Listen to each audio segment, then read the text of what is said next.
The news headline. Again, Buhari government used DSS to deny us access to Nnamdi Kanu.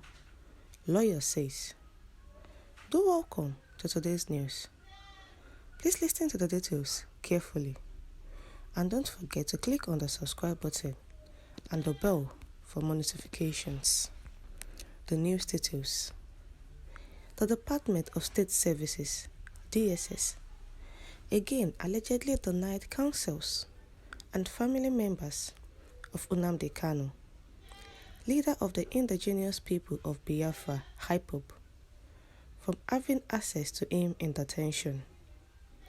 Special counsel to Kanu, Halo Ejimako, disclosed that DSS denied them access to Kanu on Thursday. Ejimako said the latest blockade makes it the third time in a row.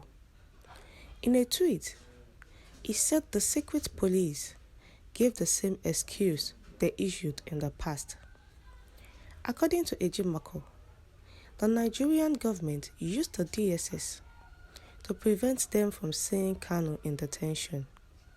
He wrote, Update, 3 times in a row, the government of Nigeria, via DSS, blocks court-ordered access to Nnamdi Kanu on the same excuses.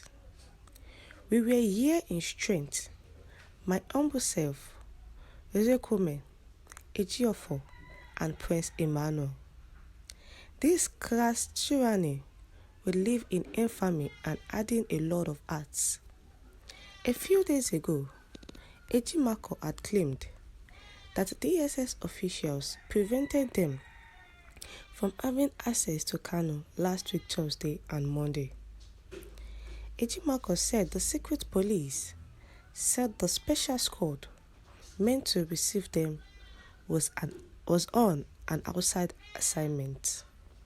Nnamdi Kanu, the detained leader of the indigenous people of Biafra, IPOB, has been detained by the Department of State Services since 2021, and ever since then, he has been going to court for trial, and the court has given the DSS order to making sure that twice in a week, Nnamdi Kanu anybody visits Nnamdi Kanu, which is Mondays and Thursdays.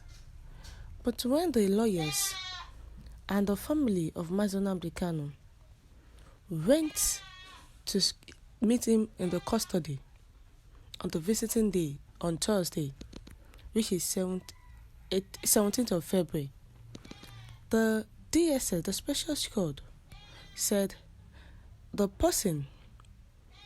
secret police said the special squad that is meant to receive them was on an outside assignment. They did not argue. They did not do anything. They accepted the fate like that. And they went and came back the following Monday. And on getting there, it was still the same excuse that was given the last Thursday they came. And they insisted that what's going on? Why are you denying us the access to see Nnamdi Kanu? It's not that we came on a day that is not his visiting hours. We came on his visiting days.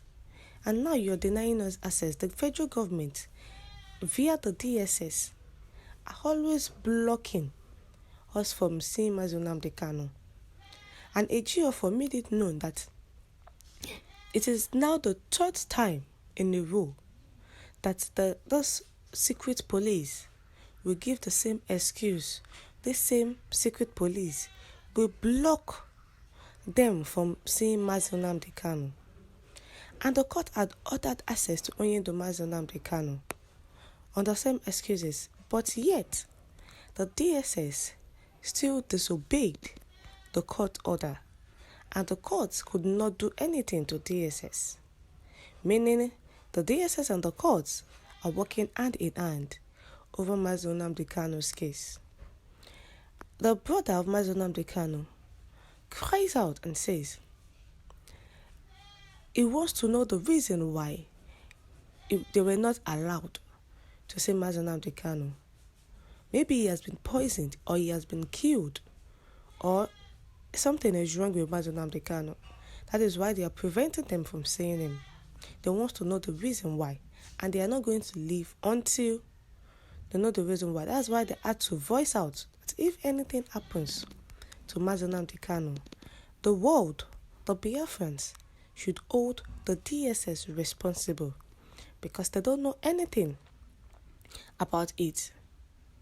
The following their inability to see the detained IPOB leader, Nnamdi Kanu, after several attempts, the lead counsel to IPOB, Ifeanyi Ejiofor, on Monday had to release a statement lamenting the continued refusal of the Department of State Services, DSS.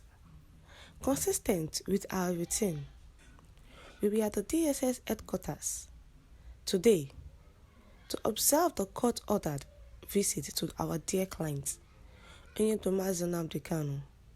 But for the second time after the last court sitting, we were bluntly denied access to our clients by the personnel of the DSS.